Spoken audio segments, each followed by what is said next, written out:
Look at this, guys. We installed some privacy screens. You see that? We got one there, 2, 3, 4, 5, 6 openings. You can control those individually. You see, like this number 2. You can set up limits really easy. In case you got any pet that you don't want to leave your pet outside, you can control the settings and set a limit so you can stop it automatically.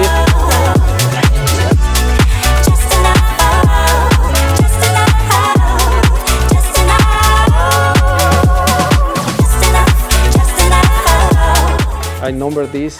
That is the number 1, 2, 3, the number 4. I just put number 4 here. Press down.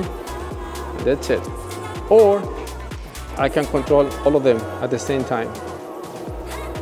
If I press this one, so all the 6 are selected, and then press down, you see, everything is going down now. How cool is that?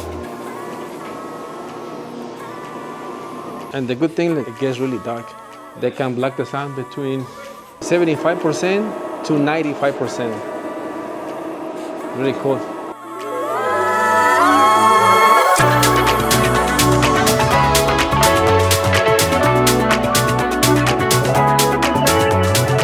How cool is this? Look. Nice, right? No mosquitoes, no ants, no insects, just privacy. Beautiful.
Sorry, man.